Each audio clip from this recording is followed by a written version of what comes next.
Well, good evening, everyone. Happy Lag LaOmer to you all.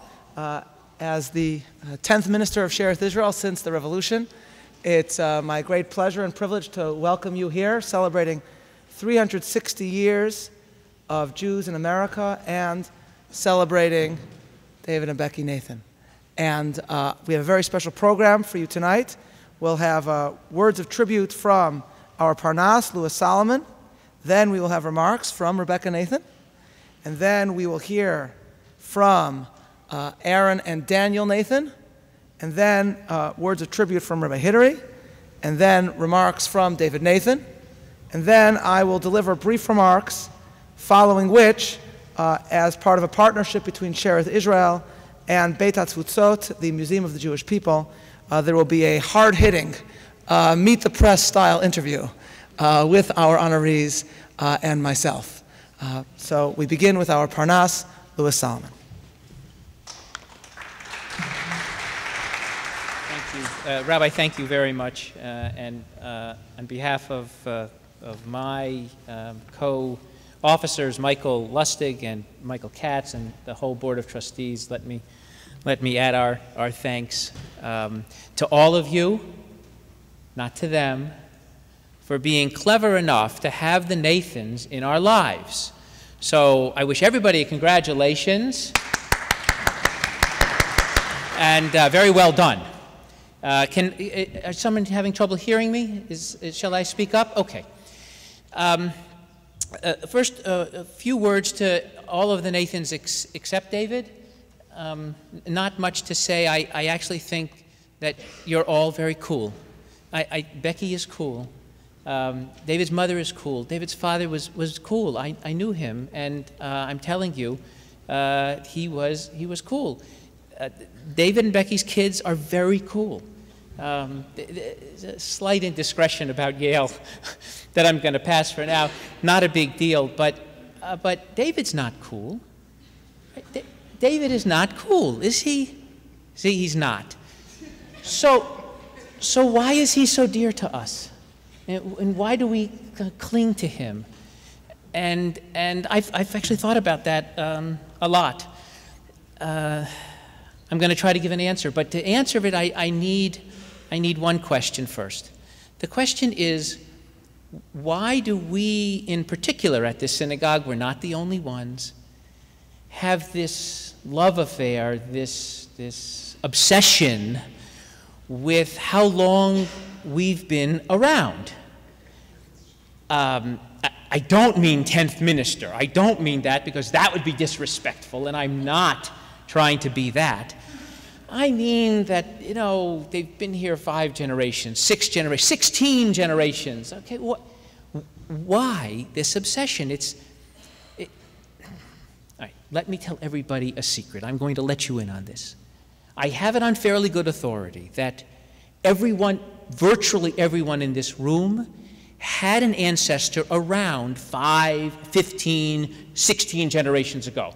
I could be wrong, but I think let's take it as a useful operating assumption that we all had ancestors around. So why do we sort of feel that is so significant? I'm going to try to give you an answer, and I'm going to try to use David as sort of the exemplar. 3 little vignettes. One is quite personal. I believe that one of the reasons we obsess over that is that David is a torch through time, and the Nathans are torches through time. And we are able to rely on them because of their glimpses of the past, which we don't have, as a way of seeing how to get to the future. First little vignette. I have been on the board for too many years.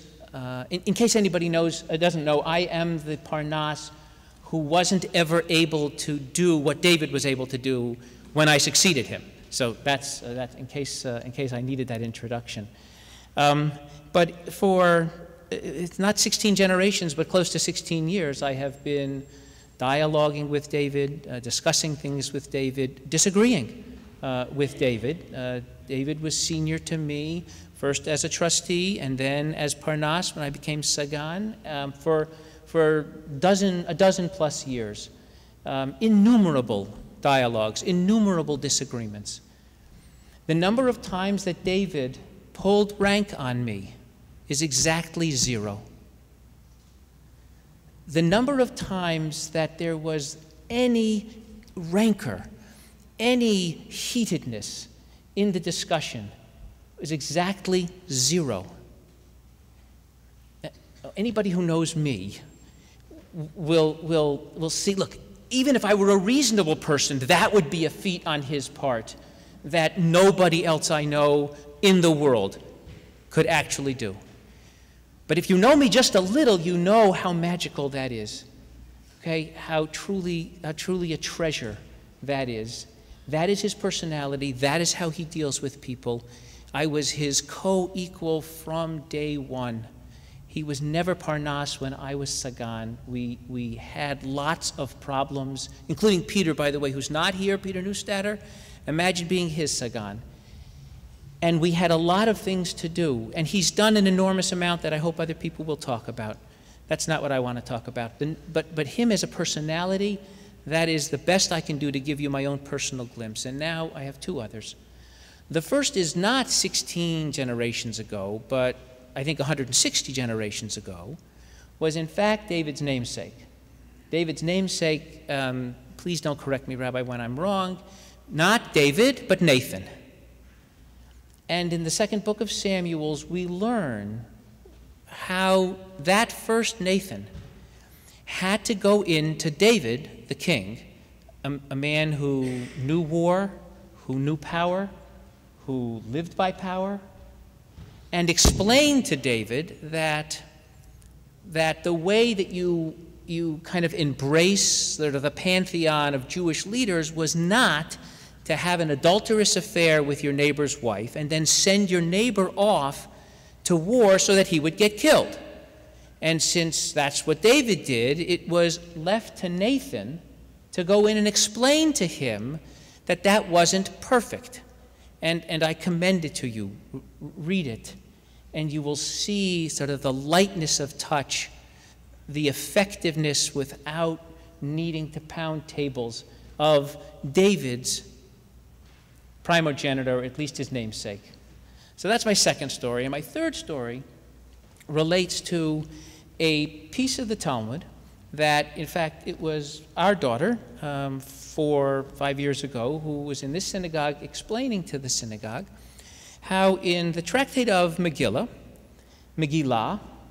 there is a story. And the rabbis asked, what do you do with a blind man? Is a blind man allowed to say the prayers leading up to the Shema? These are prayers that extol the beauty of the physical universe and God's grandeur in the physical universe, something the blind man cannot see. So the question is, well, can he lead the congregation in doing that? And the answer the rabbis came to, quite enlightened, was yes, he could, because he got actually benefit from it. And the story they tell was of a man, a blind man, walking down the road with a torch in his hand. And one of the rabbis came to him and said, "My son, you are blind. You are not seeing anything with that torch." And he said, "Rabbi, that is true. But with this torch, I light the way so others can see when I'm about to err." And that is the torch through time that I see in David and in the Nathan family, because they see the past and they have a torch and they let the rest of us who are quite blind see our way. Thank you all very much.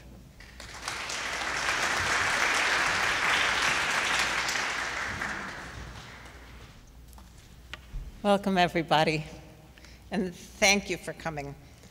I especially want to thank everyone who planned this really lovely party, especially Barbara Rice and her team.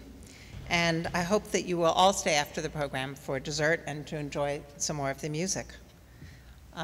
We're here to celebrate 360 years of Jewish presence in America as a congregation, and also the unique history of the Nathan side of David's family. We'll be hearing about this in the rest of the program.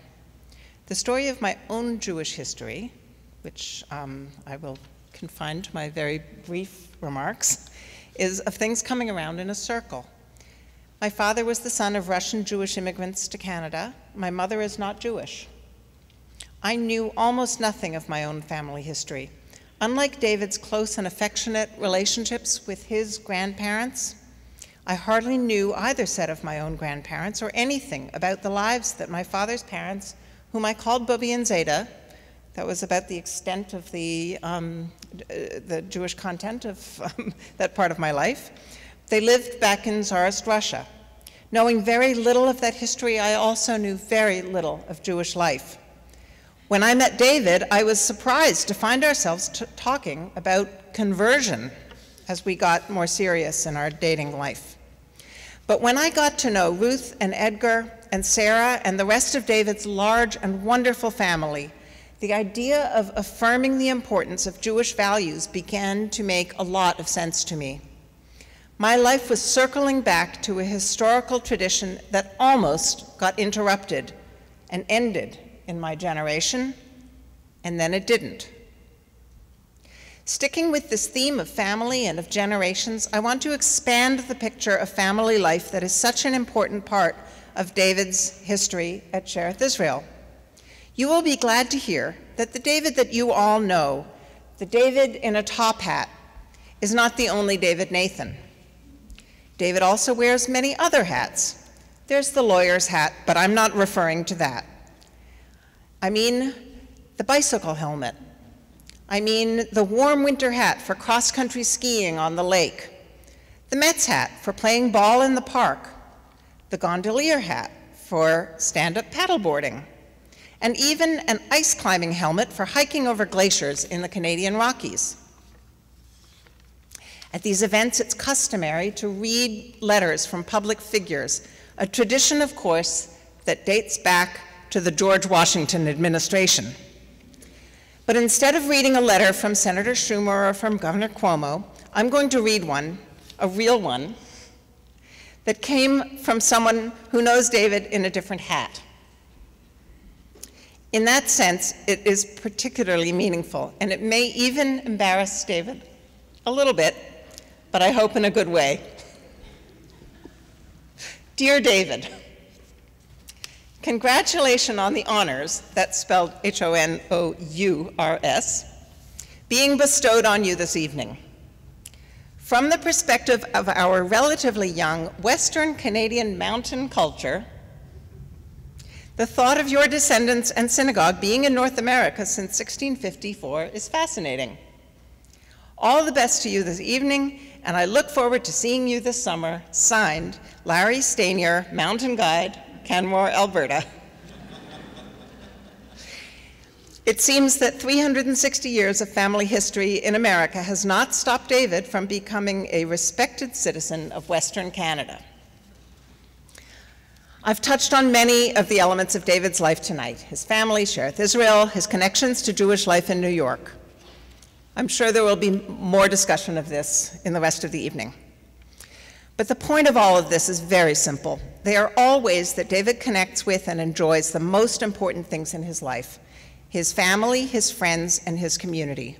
I am so lucky to have David in my life and to have circled back to my own Jewish history in this community.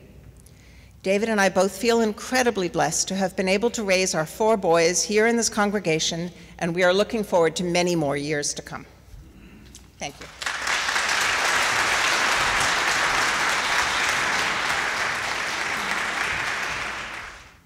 Hello, everyone. Sorry, I promised to be loud, but I'm also going to be brief. I'm Aaron. I'm the oldest of Mom and Dad's 4 boys, and I am here to represent the youngest of the many, many generations that we're talking about tonight. I can't help but start by remembering my grandfather, who, as Parnas and then as Parnas Emeritus, would have and was, of course, very, very proud of the job that my dad did as Parnas. And Dad, as you know very well, he would have been even prouder to know that you're retired. As it turns out, no matter how many years your family has been a member of a congregation, like everyone else, you still have the experience of joining the community for the very first time. And my brothers and I each had that experience for ourselves some point between 1987 and 1993.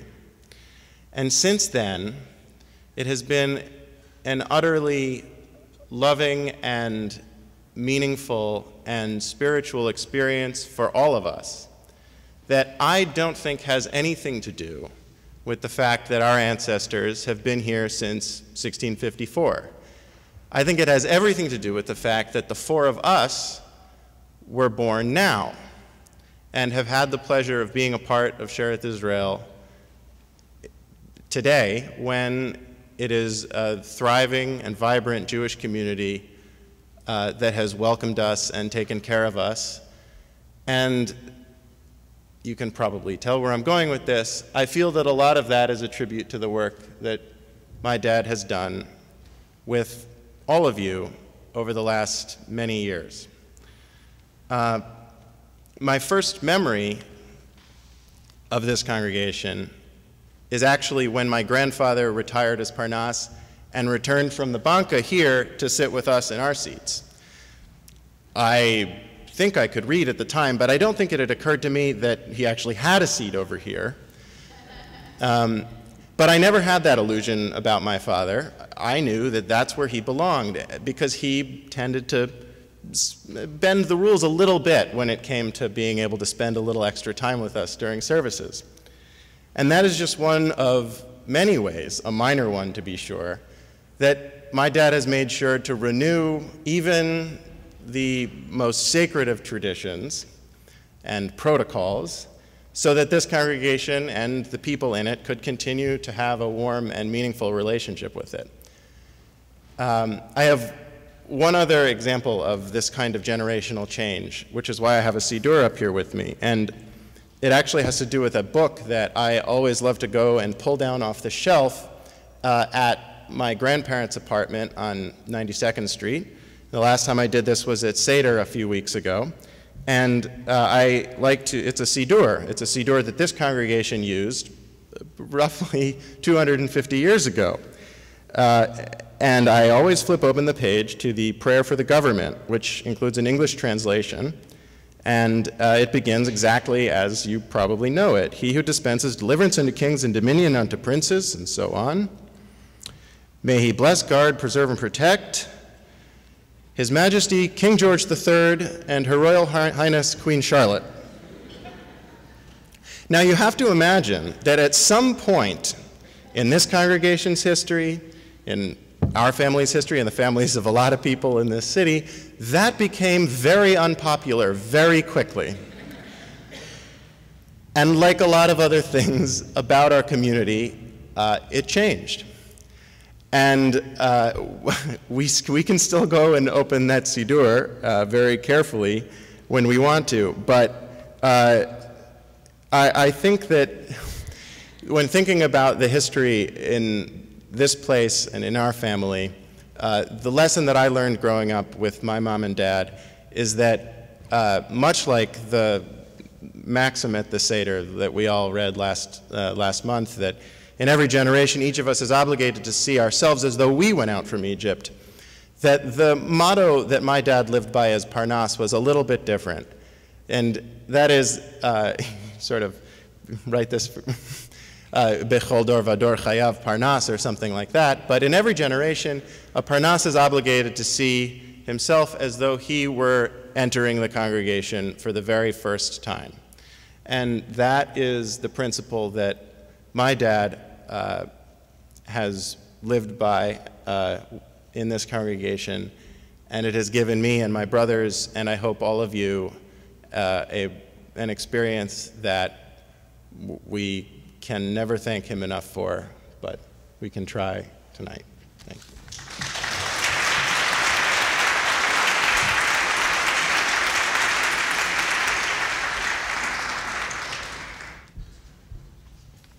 Thank you, Aaron, for those beautiful words. I'm sure I'm not the only one that sees a future Parnas working up the ranks. Just this morning, a bunch of us had the privilege of going to visit Chatham Square Cemetery, our first cemetery dating back to 1683. During the ceremony honoring the veterans who fought in the American Revolution, one of the descendants of Chaim Levy played taps on the trumpet. Dr. Freilish and his son wore their military uniforms. Rabbi Soloveitchik decorated the grave of Simon Nathan, and I had the privilege of saying a hashkava for Reverend Gershom Mendes Seixas. It was a truly inspiring and beautiful event. As we were walking out, I turned to Barbara Rice, and I told her that being in this graveyard really makes history come alive. It's ironic, but true, that we feel most alive, not when we stand alone as individuals, but when we feel like we are part of something greater than ourselves.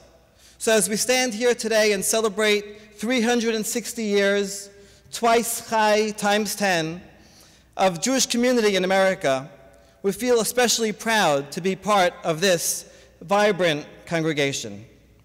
And as we count up to Shavuot, when we receive and celebrate the Torah at Har Sinai, which happened just about 3,600 years ago, we feel doubly honored that we have received the Torah from our parents and commit to fulfilling it and passing it on to our children in turn. Because we revere our ancestors, we revere the Torah, not simply as a historic relic, but because the values of the Torah, the very same values that inspired the patriarchs and matriarchs of both this country and the Jewish people, remain at the center of our lives every day. As the prophet Micha summarized it, what is good and what does God require of you? Only to do justice, to love goodness, and to walk modestly with your God. David and Becky, you embody these values every day in everything that you do. I'd like to illustrate this with just two stories. I wrote up some of my thoughts in the program that you have, and you can read that later. But here's a couple of things that I didn't include while I was writing. This is kind of the Pirush Rashi, the oral Torah on what I wrote.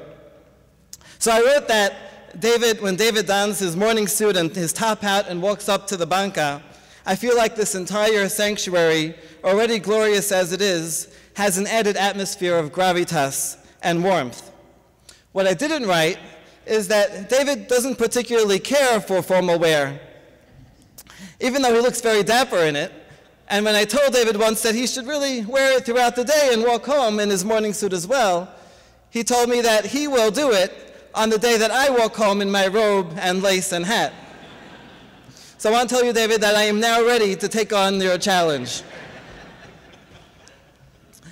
My second story relates to what I wrote about the Nathan children. I wrote that they are passionate about devoting their lives and their talents to bettering humanity around the world. The Rashi on this is, when I say around the world, I mean literally in every country. They are stationed in Uganda, Wales, Italy, Indonesia, and so on. So one time I was curious about their parenting methods, and I decided to ask Becky about bringing up children like this. And I asked Becky, did your children ever fight when they were growing up? And with a straight face, Becky says, no, never, not once. I said, wow, that's amazing, because my children fight all the time. And Becky, again, with the same straight face, says, well, you must be doing something wrong. You must be terrible parents.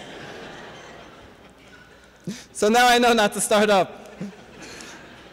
But what kind of parents allows their children to go around the world and do medical research in Africa and all that? It's parents who want to teach their children that they can change the world, to teach them to be responsible, and to teach them about the value of Tikkun Olam. David and Becky, we thank you for your friendship, for your service to this community, and for your natural modesty and sincerity that you inspire us with all every day. I'm honored to be part of your lives. I'm honored to be part of this congregation, and I look forward to celebrating many happy occasions with you for many years in the future. Thank you.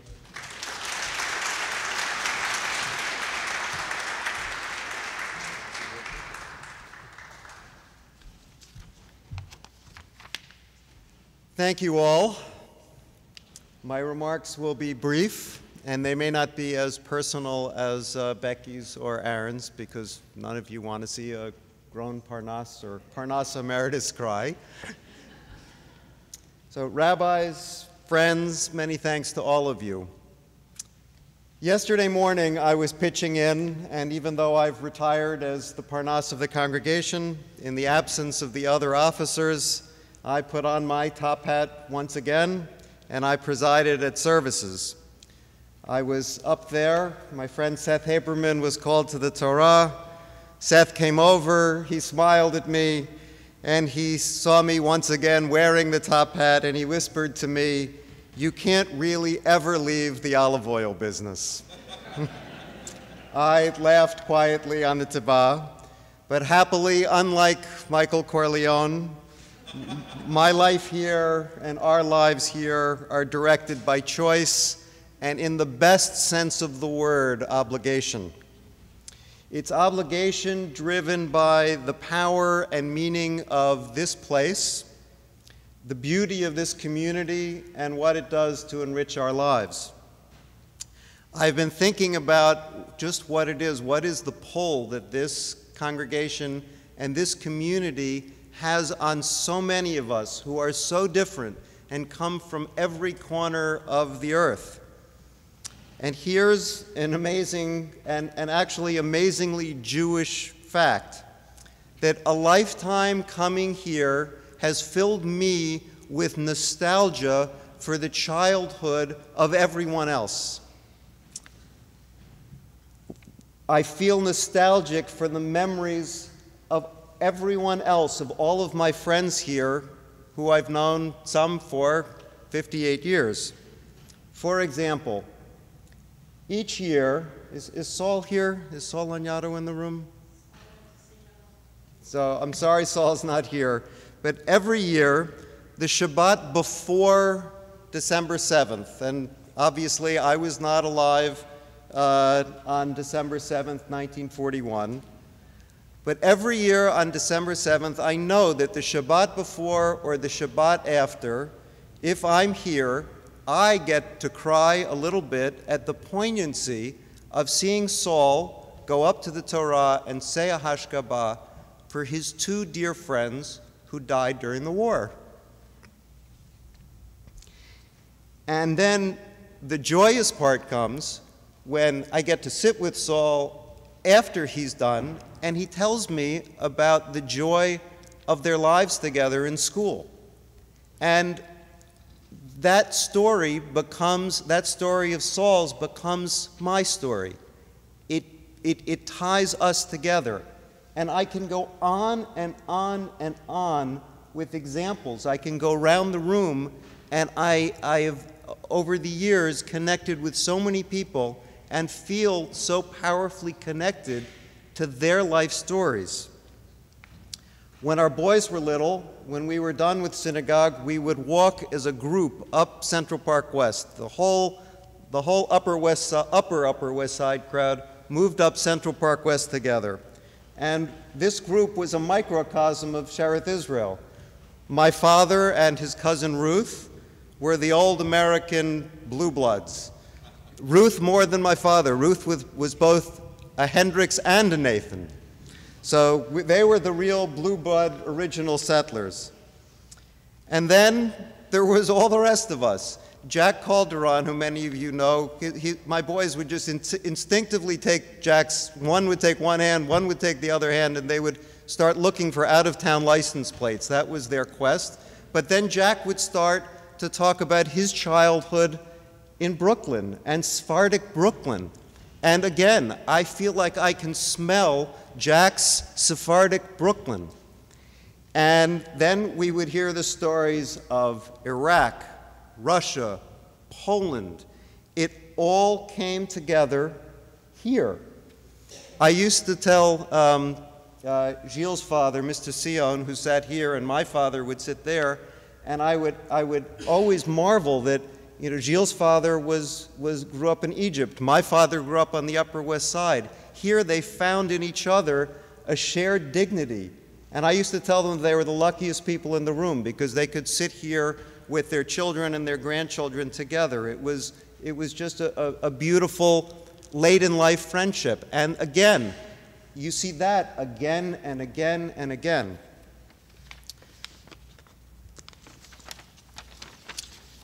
And what makes it all work is that this community has room for all of us. It accepts us where we are. It accepts us where we are in terms of observance, in terms of our practice, in terms of how much we come or don't come. There's no judgment here. And in return, it gives us this absolutely authentic place to pray, to observe, to learn, and to learn to lead increasingly serious Jewish and meaningful lives. I have the experience when I come here, and this phrase comes from a book that everybody our age read when we were in high school, of being unstuck in time. That I come in here and all of a sudden the generations start to melt together, and the memory of my family and your families, they all combine. My Uncle Fred, who I'm thrilled is here, was first in this building in 1922, when this building was 25 years old. Fred's and my father's father, Edgar Jr., was in this room when it was first built. And this fact always amazes me. Their grandfather, Edgar Sr., who was also in this building, was born before the Civil War, which is to say that at least one person here, my uncle, in this example, knew and loved people in this community stretching back to the 1860s. And I think we can assume that they, in turn, loved and knew people that could take us back another 150 years. And us, we're responsible for the next 150 years. We have a wonderful gift. We have the gift of Jewish permanence here in America, or as permanent as life can be in the diaspora. Here in America, in New York, and in this Shearith Israel community. And we have the privilege now of doing our part so that 150 years from now, the community looks back and feels proud to be lovingly connected to us. So that's our mission. That's why, that's what we have to do together. And I thank you all. I'm honored by this. I'm honored by your presence and by your friendship. Thank you.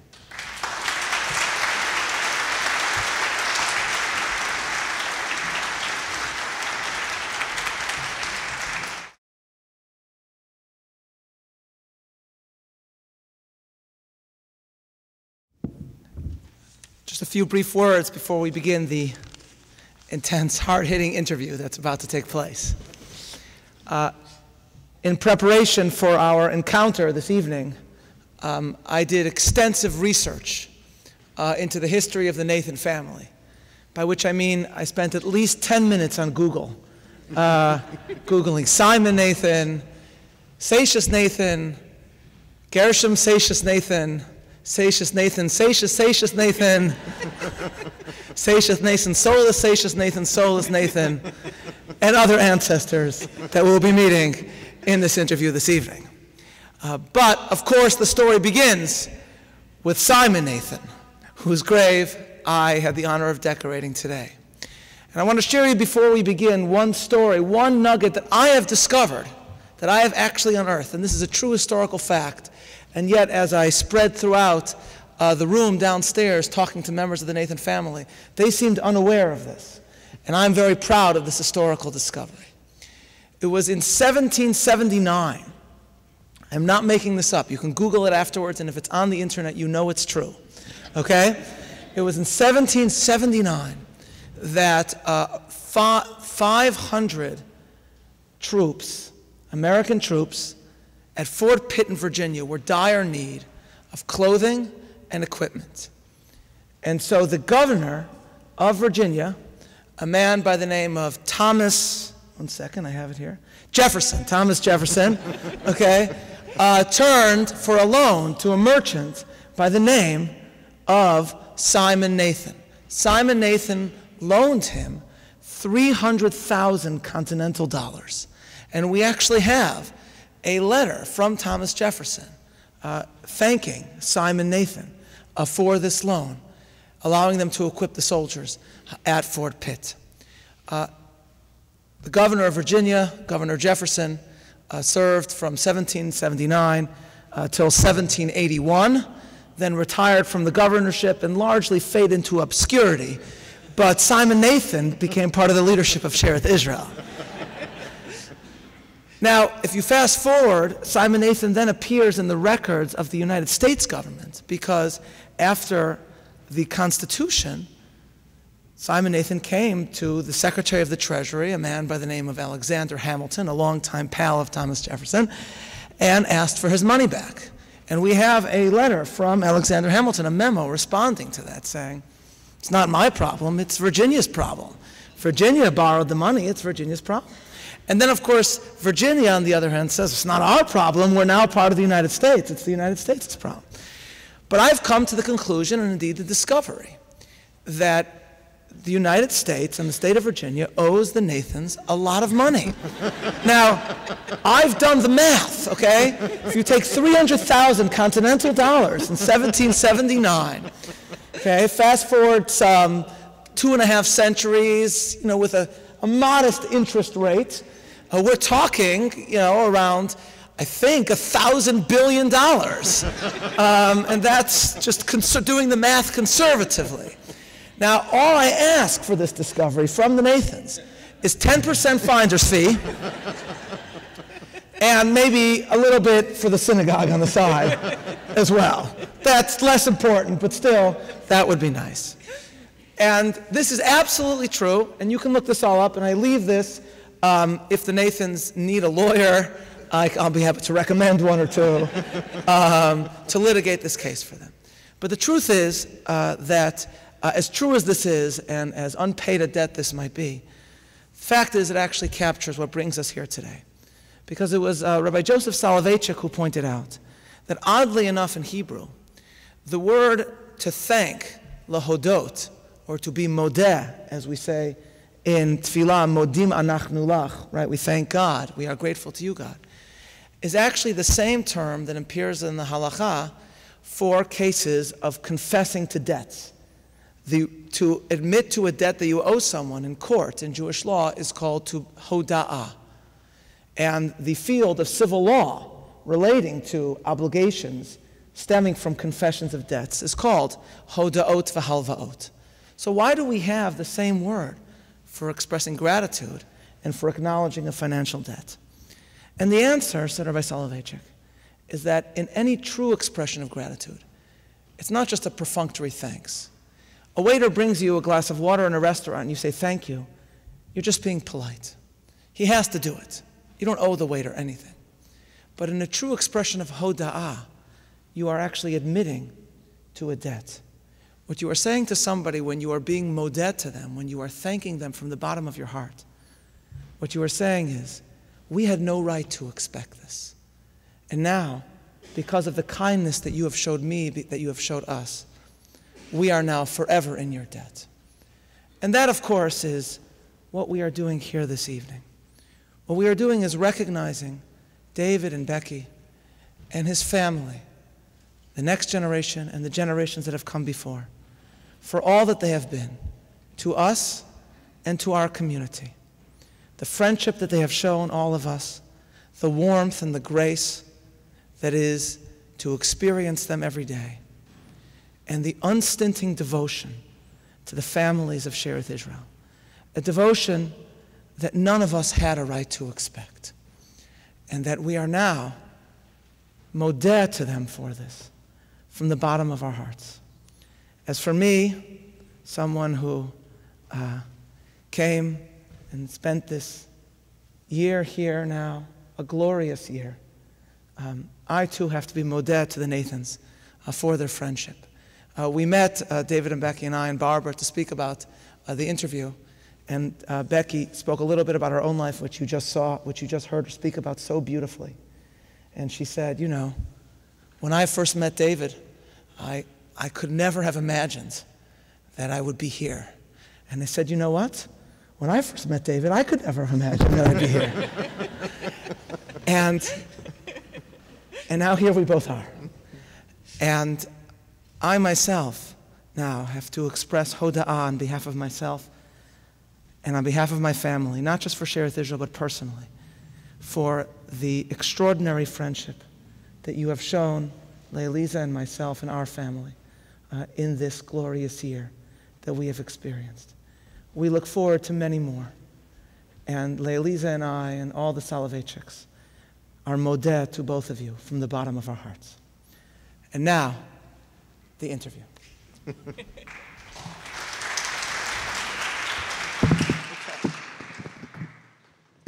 just want to warn you, I'm not going to hold back. I hope that's okay.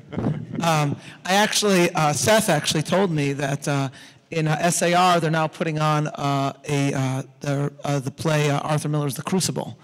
And they needed costumes for the court in the witch trial, something that would connote, fear and shock and awe from the inquisitors on the court.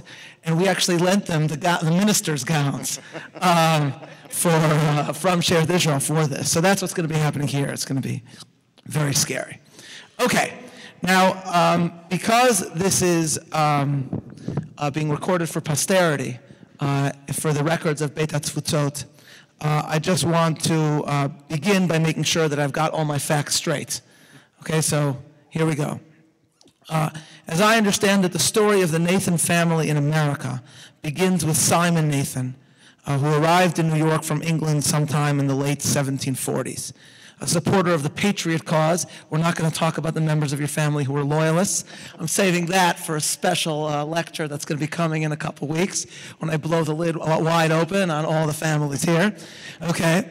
But a supporter of the patriot cause, Simon flees to Philadelphia during the Revolution. In Philadelphia, he marries Grace Seixas, sister of my predecessor, Gershom Mendes Seixas, the patriot rabbi of the Revolution. Simon, and it's through Grace Seixas that you find descent to the earlier generations of Jews in America through Grace Seixas and her father, Benjamin Seixas. Simon returns to New York, serves as a leader in our community in Shearith Israel. Simon and Grace Nathan have a long and happy marriage and have one child, known as Seixas Nathan, because they wanted to be confusing. Seixas Nathan marries his first cousin, Sarah Seixas,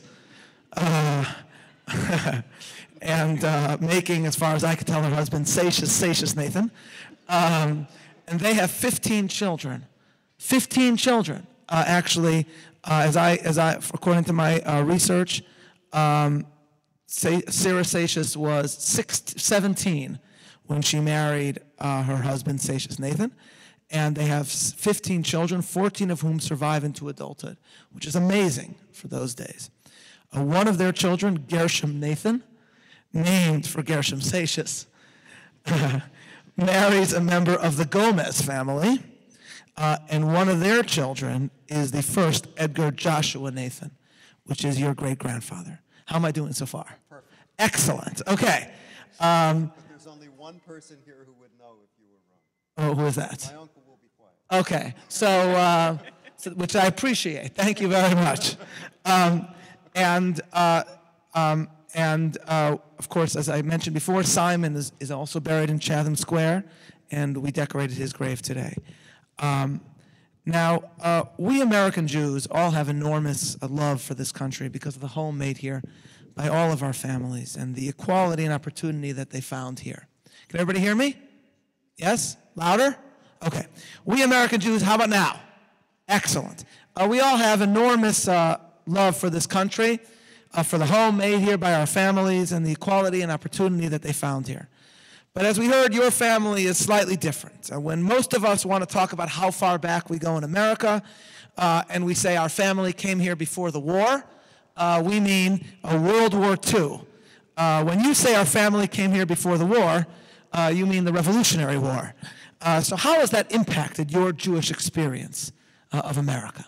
So it's very difficult to personalize the response in terms of my own particular Jewish experience, but there was this moment, I guess, which in a way didn't come until I left home and I was in college and I was, finding the Hillel and finding, the Jewish community away from home for the first time, when I began to gauge for the first time people's reactions when the natural story emerged of, where did your family come from, where did your family come from, and there would be these moments of sort of stunned, silence or inquiry when, I said my family's been here a long time, and then they would press, and it was only then that I really started to think about the experience as being in distinction to the experience of most Jews in the world and in America, and to the extent that it had an influence on us, and there are others here who my sister and cousins who experienced this. There was just a certain natural patriotism, a certain natural assumption about our place here that came from, in this case, my father and my uncle and my grandfather, and the way that they felt about America and the way that they participated in American culture and society. Yeah. We mentioned before that the founder of your family in America, Simon Nathan, was the brother-in-law of Gershom Mendes Seixas.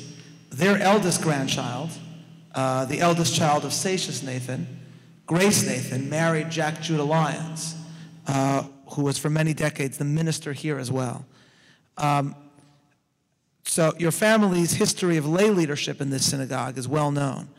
Perhaps you can share with us some of your memories and thoughts about the synagogue. You're connected not only through all the Nathans, but to all the two ministers here who together comprise around, as far as I could do the math, like 300 years at Shearith Israel, which is a great sign for longevity for people who serve here as ministers. So maybe reflect on what has changed and what has stayed the same, and how is the synagogue blended with your own experience of America as well? I will speak louder. Is that better? Yeah. Okay. Well, certainly in my lifetime, the synagogue and the experience of being here is a much, much warmer, more connected experience. When we came here as kids, the atmosphere here was tremendously formal. Not just the way it remains, and that we have a very formal practice here where we wear what we wear and we do things the way we do them, and that's part of what we all still love here. But I see my friend Steve nodding. He lived through this with me. When you came here, you were quiet. You were in your place. If you walked into the synagogue without wearing a proper hat, you were seated in the rear row. They actually had a separate row for people not wearing the right hat? You were relegated to the back. If you came in with just a kippah, you sat in the back row. Cool. And it was part of... it was part of a... I like that. We should bring that back, Lou. Yeah. It was part of a generational experience. Yeah. And it was very imposing. And one of the things I think we've achieved over these last 50 plus years is that anyone can walk in here now, will be warmly greeted, will be accepted into the community, and will be encouraged. Yeah. So there's this blending of tradition and openness. It actually struck me, Emma Lazarus is part of your family as well. Maybe you can explain how that is. But I didn't actually realize, everyone knows Emma Lazarus wrote the famous poem that's on the Statue of Liberty, which is the very embodiment of welcoming. It actually struck me that she really wasn't an immigrant, that the one who wrote that was someone whose family goes back actually in this country through your family many, many years. So it would seem that tradition and openness blend together in your family as well as in the traditions here. Is that right? And how does Emma Lazarus connect to your family? Emma Lazarus was one of many first cousins of my great-grandfather. along with, that was an illustrious generation. That was Justice Cardozo's generation. That was a truly illustrious generation. You know, I am only a blue blood American Jew on the Nathan side of my family. What? And I'm also a Gottesman and a Garfunkel and an Unterberg. I have to shut down this interview right now, I think. All of whom had much, much more recent immigrant experiences. So I can't quite answer the question from the point of view of someone whose family history, like my grandfather's, for example, whose parents were both American Sephardic blue bloods. I can't answer it from the perspective of someone whose experience was tied to that. I also have, in my own worldview, the immigrant experience. I will say that I think that because this synagogue, I guess I can speculate that from 1654 until 1825, this was the only synagogue in New York City. So this synagogue, this congregation must have had a spirit of openness and inclusiveness and empathy for the immigrant experience as part of its bones. That's an excellent point. You mentioned, actually, this leads to your larger family tree, which really reflects, as you say, openness to the new and also a Jewish unity across diversity. Your mother, who is here today, is a member, as you mentioned, of the Gottesman family, a family that's very famous for my own background from Yeshiva University, very celebrated and revered in those circles. Your beloved father, of blessed memory, may have had the name Yehoshuang, Edgar Bar Yehoshuang, as we say here in synagogue. But you are named, really, your name is Menachem, but you're named after somebody named Mendel. You're named after Mendel Gottesman. And I know Mendel Gottesman, the Mendel Gottesman Library, is known and revered, of course, by all students at Yeshiva, and it's where I spent much of my time while I was dating Leah Lisa. So really, we owe you guys, or at least your mom and her family. So you grew up, you knew your grandfather from the Gottesman side, and you experienced the richness of their Judaism. So maybe speak about that, because as you hinted to, these are really two very different forms of Jewish life, each very rich, each incredibly authentic, but very different. So how did that form your Jewish experience? Let me start by saying that my cousin Bob Gottesman is also Menachem, also named for our great-grandfather, our great-grandfather Mendel, and who's here sitting in the row here. And it looks like, do we have another Menachem here? Another Gottesman cousin whose brother is a Menachem. So, but you know, when I make Kiddush at home, it's my Gottesman grandfather's Kiddush, if you'll pardon the expression, that I sing. My grandfather, my Gottesman grandfather, was very musical. My Nathan father and grandfather were not, and the musical part of my Jewish life comes very much from that side of my family. My grandfather was a free thinker. He was incredibly curious intellectually. He was on his own spiritual quest, questioning everything as he went. He was so, I think, moved and drawn in by our experience here and the way that we practice Judaism here. He retaught himself to make Kiddush in Ivrit, as opposed to the Ivris that he grew up with. So he changed his Kiddush, but you do his Kiddush. Exactly. Yeah. I do his. He sang it his way, but he sang it in Ivrit. He did Kiddush, and you do Kiddush. Exactly. Right.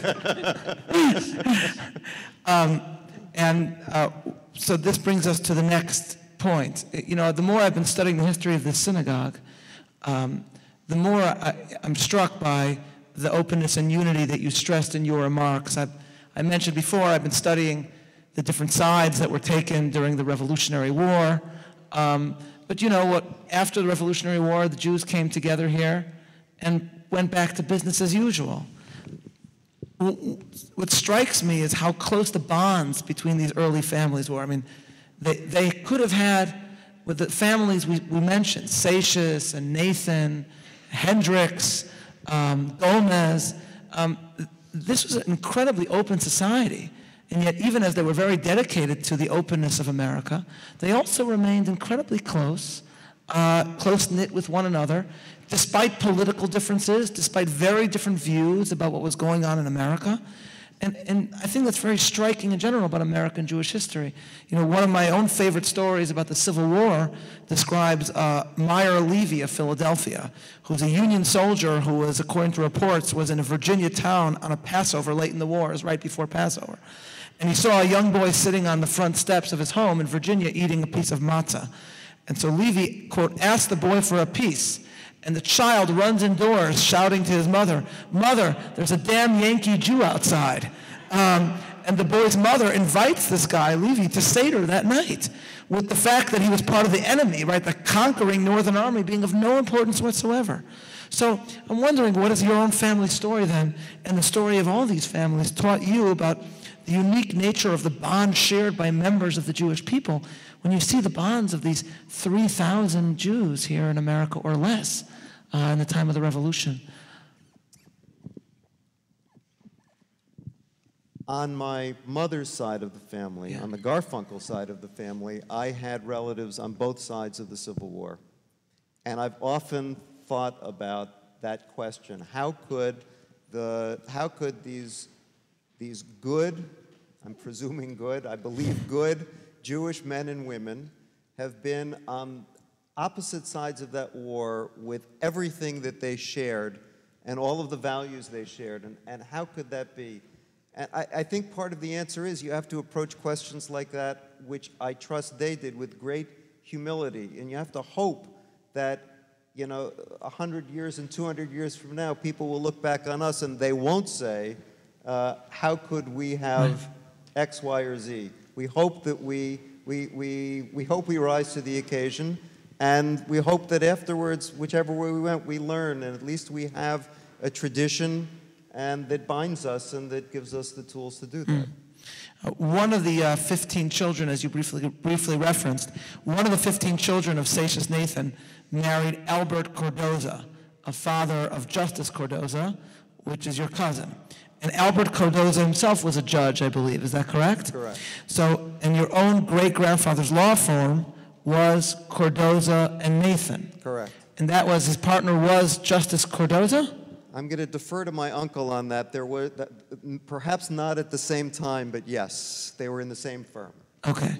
And it was called? Cardozo and Nathan. Right. Yes. And very proudly using their Jewish names. Absolutely. As the, you know, that's like, I just thought that's the joke about the, that's striking to me, because there are jokes, you know, about the lawyers in America named Goldstein and Schwartz, who, you know, weren't getting enough business, so they changed their names to Smith and Smith, so that whenever somebody would call up and say, "I'd like to speak to Mr. Smith," the secretary would say, "Which one, Goldstein or Schwartz?" Right? So, you know, the fact that they just openly just called this, right? Cardoza and Nathan, that to me is a striking. And now, one of yours and Becky's sons, who we just so beautifully heard from, is in Yale Law School right now. And that makes what? Would he be the 5th generation of attorney in your family? Yes. Is that right? Okay. So what do you think it is about the legal profession that made it such a celebrated calling for Jews in America going all the way back, and for your family in particular? I think that the law in particular was an avenue that permitted public service. It permitted a crossover between earning a living and being involved in civic life. My grandfather, who was also part of Cardozo and Nathan, went on to become the borough president in the LaGuardia administration. My uncle was top aide of Mayor Lindsay in the Lindsay administration. My father made a failed run for assembly in 1948. Oh, I didn't know that. Lost by 100 votes on the West Side and says it was... He ran as Republican on the West Side? He ran as a Republican in a special election. He was the liberal candidate running as a Republican. My grandmother is reputed to have spent those weeks before the election walking up and down Broadway and Central Park West, pointing to campaign posters and stopping strangers and saying, "Oh, I hear he's wonderful."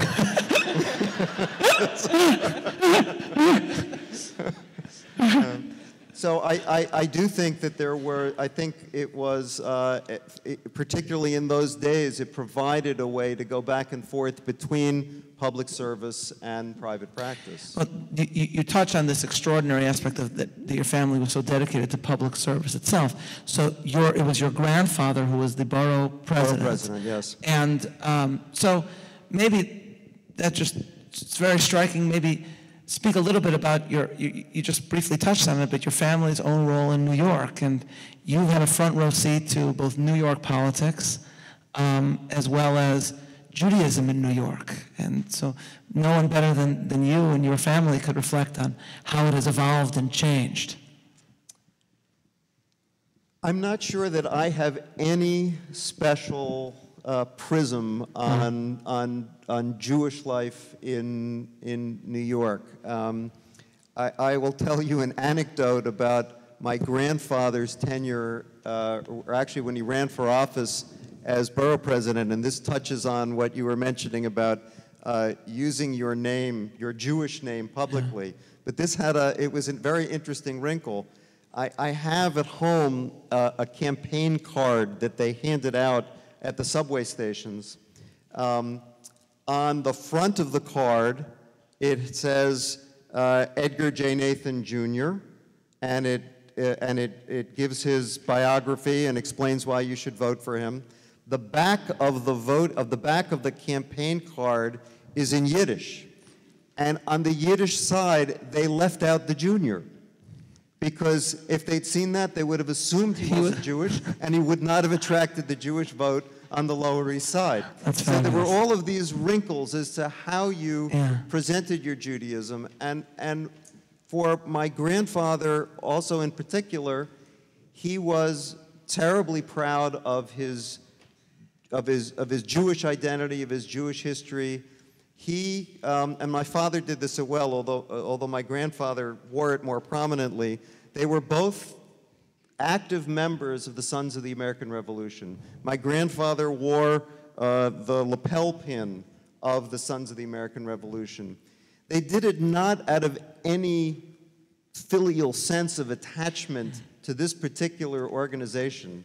And certainly I had aunts who resigned from the Daughters of the American Revolution when they refused to let Marian Anderson sing in Washington. But my grandfather always joined, always sent in his dues, because it was tremendously important to him that they see that Jews were part of the original American experiment, and that Jews played a role in the founding of this country and were responsible for the gifts of life in America. I want to conclude by asking the following, and by all means, Becky, if you'd like, please speak to this as well. But this is because it regards not just the past, but the future. If either of you want to comment here. First, yesterday here in Shearith Israel, we marked the Nachala, or the yard site of your beloved father. As we close, I'd like to quote from the end of David McCullough's wonderful biography of John Adams. In contrast to Jefferson, if you go to Monticello, Jefferson designed his own gravestone as a big gravestone stressing his achievements. Here lies Thomas Jefferson, author of the Declaration of Independence, Virginia Statute of Religious Freedom, father of the University of Virginia. In contrast to Jefferson, Adams composed nothing for himself, and he instead wrote an inscription for his family burial ground in Quincy, Massachusetts, which he placed at the tomb of his ancestor. And this was very much on my mind when I visited the tombs of your ancestors today. He wrote, quote, "This stone, and several others have been placed in this yard by a great-great-grandson from a veneration of the piety, humility, simplicity, prudence, frugality, industry, and perseverance of his ancestors, in hopes of recommending an affirmation of their virtues to their posterity. And David McCullough in the book comments that Adams had chosen to say nothing of his own attainments, but rather to place himself as part of a continuum and to evoke those qualities of character that he had been raised on and that he had strived for so long to uphold. So as we conclude our conversation about your own family, what are the aspects of your family story and the qualities of character in general as Jews and as Americans that you would stress to posterity? I think I would go back to what I concluded with in my remarks, that the question is and the goal is, how will we be thought of 150 years from now? We can look back 150 years ago, and we can look back 360 years ago, and we can place ourselves in that context. And the real question is, how are we going to conduct our lives and live as a community so that they'll be proud of us in 150 years? And I'd second that, and I'd like to point out that not only are there a lot of generations of lawyers in the family, but we're breeding some doctors too.